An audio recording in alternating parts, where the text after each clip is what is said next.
I had read that contract 12 times before the meeting, every comma, every footnote. By the time I printed the final draft of the Hartwell-Hessler acquisition, I could have recited the terms backward while blindfolded. The deal was valued at $90 million, our firm's biggest move in over a decade, and yet I was the only one who seemed to notice a peculiar clause tucked on page 312.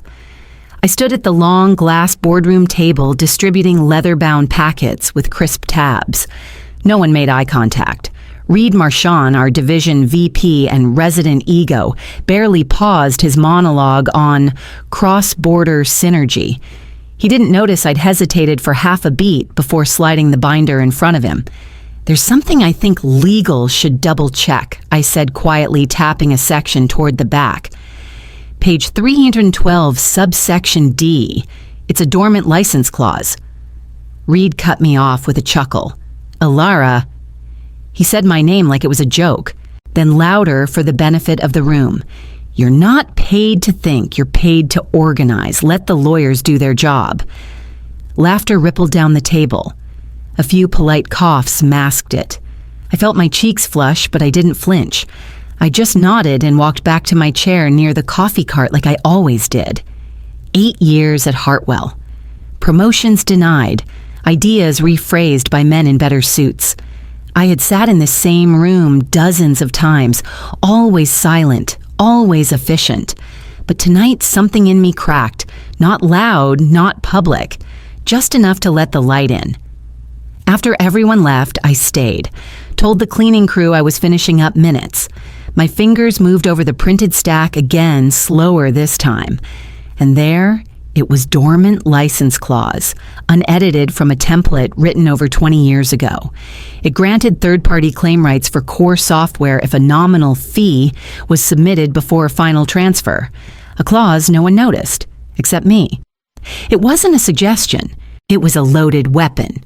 And Reed, he just handed it to the wrong secretary. By the time I powered down my terminal, I already knew I'd be returning tomorrow with a signed check and a very different agenda. I didn't sleep that night. I couldn't. My mind kept circling back to subsection D like a fly around a wound. I pulled out every archived version of our standard licensing agreement from the past decade, each one confirming what I already knew. This clause had survived. Revisions, acquisitions, rebrandings. It was a relic, yes, but a live one. By 2:17 a.m., I was no longer just curious. I was calculating. At 3:04, I called Maribel Yoon. She picked up on the second ring, groggy but alert. She always had been faster with facts than emotions. "I need 10 minutes, I said. "Corporate compliance, international licensing, and a clause nobody's seen since 2003. By 3:40, she called back. "It's valid. Dumb, but binding. If someone files a claim before the closing date and pays the nominal fee, they own the license. Technically. That was all I needed, because Hartwell's entire acquisition hinged on this software license. It was the engine behind the logistics algorithm, the proprietary code Reed kept parading in every investor deck, and this clause left it exposed for $1. By dawn, I wasn't tired. I was sharp. I drafted the claim in precise legal language using templates pulled from public filings. I printed everything on personal paper, not Hartwell letterhead. I wrote the check $1, even used a fountain pen for flair. Petty maybe, but deliberate. At 8:45 a.m., I walked 3 blocks to a notary's office above a dental clinic. The woman barely looked up as she took my ID and paperwork. When she read the figure on the check, she raised an eyebrow. $1, she said. "You sure that's right?" "Very," I replied. She signed and stamped. I slid everything into a leather folder I'd bought on clearance 5 years ago. Back at Hartwell, the morning unfolded as usual. Phones ringing, Reed shouting into a Bluetooth headset about global synergy. No one looked twice at me, just the quiet secretary behind the curtain. But this time, I wasn't here to organize the deal. I was here to intercept it. I was 19 the day we lost the house. The lawyer slid the papers across the table, and my father stared down at them like they were written in another language. Because to him, they might as well have been. Jonas Vance wasn't a stupid man. He just trusted people who spoke with confidence. He believed the man who sold him the refinance package, the one who said standard terms like it meant safe. The clause was buried on page 27, adjustable rates, balloon payments, fine print, that didn't feel like a threat until it was too late. That night, after we packed up the last box of my childhood bedroom, I promised myself something. I would never sign anything I didn't understand, and I would never let someone I cared about lose everything because of a sentence hidden between commas. When I joined Hartwell, I was 24. The title said Administrative Assistant. The workload said Emergency Translator Fixer Background Firewall. I stayed quiet, observed everything. While Reed polished his speeches, I reworded compliance memos so the board wouldn't catch the gaps. When legal needed last-minute checks, they handed it to me not because they trusted me, but because I'd never asked for credit. I watched men rise through smoke and jargon. I saw women disappear behind them. I sharpened my tools in silence. Reed once leaned over my desk holding a contract I'd just edited and said, half laughing, "If you ever want revenge, Alara, just change the commas." I smiled at the time because I thought he was joking. Now I know better. This clause on page 312, it wasn't a typo or an accident. It was a structural flaw, passed from lawyer to lawyer ignored, because no one thought a secretary would read that far. But I did. And I wasn't going to change a comma this time. I was going to let the clause do what it was built to do, trigger consequences. I watched Reed stride past my desk that morning, phone to his ear eyes forward. I wondered how long it would take before he realized he'd handed me the match. I submitted the claim at exactly 12:14 p.m. lunchtime. Timing mattered. Fewer eyes on internal records, fewer questions about the file I carried in my personal folder. Not a cent of company money touched the transaction. The $1 came from my own account. The filing form used my home address, and the license as of that moment was legally mine. I uploaded everything PDF scans, timestamps, notarized signature claim confirmation to 3 separate encrypted cloud drives. One backup on a physical USB tucked into the lining of my purse. Precaution, maybe. Paranoia, probably. But Reed had taught me well. Back at my desk, the day unfolded in fluorescent calm. Reed barked at someone in marketing. Finance ran a 4th version of the budget model. Legal ordered coffee like they weren't holding a ticking grenade. Near 4:10 p.m. I passed the break room and caught a joke floating midair. "Old clauses are like attic junk." Someone laughed. "You know they're there, but no one actually checks them." It came from Ethan, one of the firm's senior legal associates. Others chuckled. But Tevin Pat, the youngest analyst, didn't laugh. He stared down at his paper cup like it might hold a question he didn't want to ask out loud. Later that night, I was home eating reheated soup when my phone lit up with a name I barely recognized. Tevin Pat, legal analyst. His message was brief. "That clause you flagged, but I noticed it last year. Flagged it in review software. I was told to mark it as non-actionable." I stared at the screen spoon hovering mid-air. He continued. "They said if it hadn't been triggered in 20 years, it wasn't worth the paperwork. Said it was too technical to matter." I didn't reply right away. Instead, I looked at the folder icon glowing on my desktop.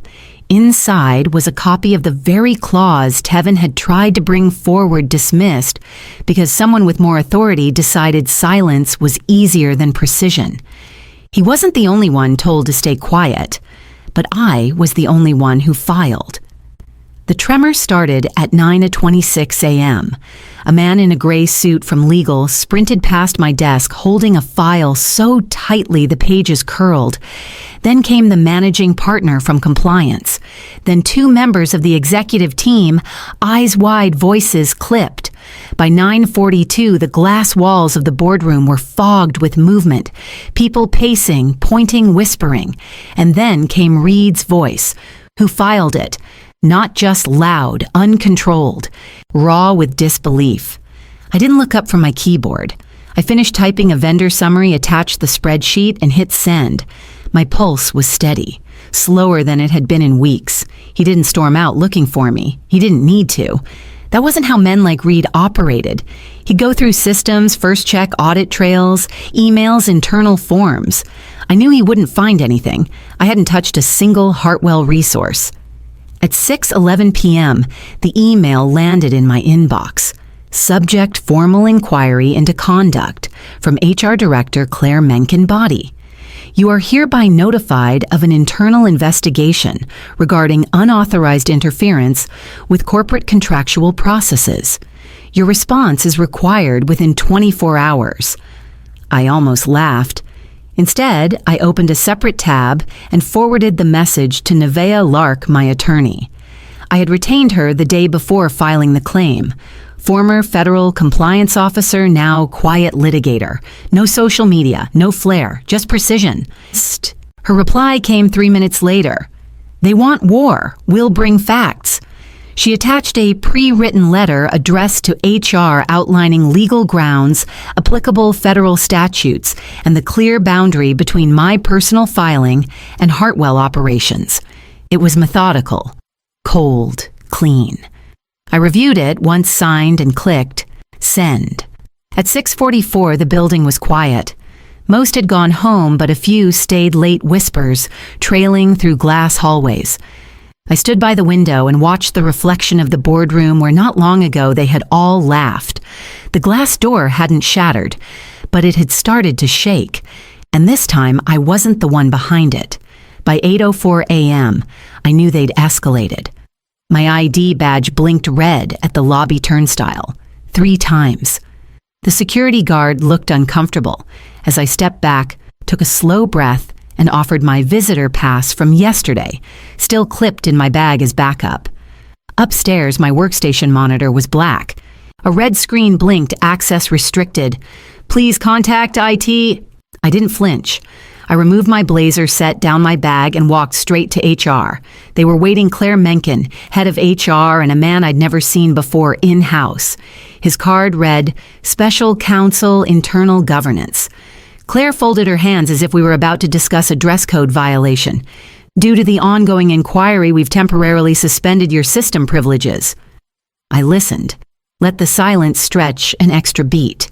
Then I opened my bag, withdrew a single envelope, and slid it across the table. This is from my legal representative. It outlines the consequences of retaliatory actions taken without due process. Claire hesitated. The counsel opened the letter. Any further restriction of access or attempts to isolate me professionally, I added, will be treated as evidence of coercion and submitted for legal review. He blinked. She blinked. Neither spoke. I stood. I'll wait for IT to restore access. Let me know when this room has direction. I returned to my desk, pulled out my notebook, and worked analog. By noon, the air had changed. The office buzzed differently. Louder whispers, quicker glances. I passed 2 junior analysts in the copy room. One said barely above a whisper, she used her own money. For the license. Someone else, she's the one who filed it. Even senior legal avoided my eyes. I didn't say a word. Reed walked by just after lunch, pretending not to notice me. His jaw was tighter than usual. He still hadn't spoken to me directly, still believed he could control the story. But stories are slippery things. And somewhere upstairs, the board had already requested internal logs. She caught me by the break room fridge, her voice so quiet it almost dissolved between the hum of the vending machine and the clink of ceramic mugs. Ms. Vance. I turned. Sabine Ray, intern from NYU assigned to legal for the quarter. Barely 21, always scribbling notes no one asked her to take. Her eyes met mine with a kind of earnest confusion. How did you know they wouldn't bury you? I didn't laugh. I didn't tell her they still might. Instead, I looked at this girl, bright, overlooked, just like I'd been, and said the only thing that was true. I didn't. I just knew I was done being quiet. She blinked, nodded once. I watched her tuck that sentence somewhere deep like a future tool. At 2:15 p.m., I got the summons. Richard Orlin, chairman of the board. He didn't meet with staff. He met with CEOs, auditors, strategic partners. Not secretaries, not even senior ones. His office was polished mahogany and silence. No pretense, no offer of coffee. "Have a seat, Miss Vance." I did. I opened my folder and I told him everything. The clause, the warning, the dismissal, the filing, the retaliation. I handed over copies of the documents, emails, timestamps, even Tevin Pat's quiet message. He didn't interrupt once.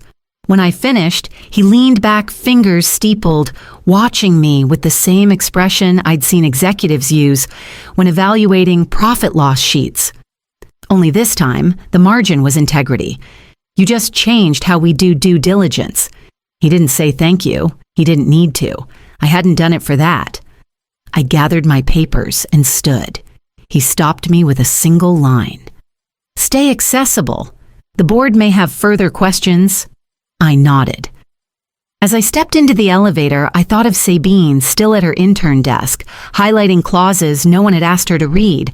And for the first time in years, I felt like maybe someone would listen to her. Not because she spoke louder, but because someone finally broke the silence first.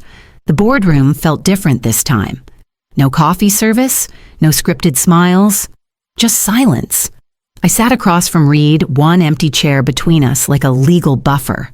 His jaw was tight, his fingers tapped beneath the table. He hadn't looked at me once. Richard Orlin opened the meeting with the tone of a man reading an obituary. "We've reviewed Ms. Vance's documentation. We've consulted legal compliance and outside counsel." He turned to me. "Ms. Vance, you filed the license claim as a private individual, correct?" "Yes, sir." "Using your own funds and personal resources?" "Yes." "Did you act on confidential information?" "No." "The clause is publicly filed and traceable in the original acquisition agreement." Richard nodded once, then turned to Reed. "Mr. Marchand, were you made aware of the dormant clause prior to the filing?" Reed hesitated, eyes darting toward legal counsel, who didn't intervene. "She mentioned something," he muttered. I dismissed it. There was a silence so dense it felt like fabric in my throat. Richard didn't flinch. "Did you investigate it?" "Escalate to legal?" Reed swallowed hard. "No. The board reviewed everything, the clause, my warning, his refusal, the HR inquiry, the suspension of my access, the emails, the attempt to discredit. I didn't argue. I didn't editorialize. I just sat there while the facts stacked like weights on his chest. Finally, Richard looked across the table and spoke without raising his voice. "Effective immediately, Reed Marchand is placed on administrative leave pending formal dismissal procedures." Reed opened his mouth, but Richard raised a hand. "You may collect your belongings under supervision. Your access is revoked." Reed's face turned red, then pale. He stood slowly, but his usual bravado didn't follow. For the first time, he looked at me. Not with anger, not even hatred. Disbelief. I met his eyes. Calm. Unshaken, and then I turned away. I walked out of the boardroom without looking back, the weight of years, lifting one breath at a time. But I knew this wasn't the end. Removing him was just the start. 2 days after Reed's removal, Richard called me back into the boardroom. This time, it was just the two of us. No counsel, no audience, just a conversation that felt more like a turning point than a reward. "We want you to stay," he said. "Not as an assistant. We're creating a new role, Director of Risk and Contract Strategy. It reports directly to the board." I didn't answer right away. I folded my hands in my lap, measured my breath, and asked what I needed to. "Is this a title to quiet the press?" Richard shook his head. "This is a recognition that the system failed, and you didn't." I nodded once. Then I gave him my conditions. I don't want a title without weight. I want clear veto power on licensing language, full visibility into M&A compliance, and the autonomy to speak to the board without going through layers of hierarchy. He didn't hesitate. Granted.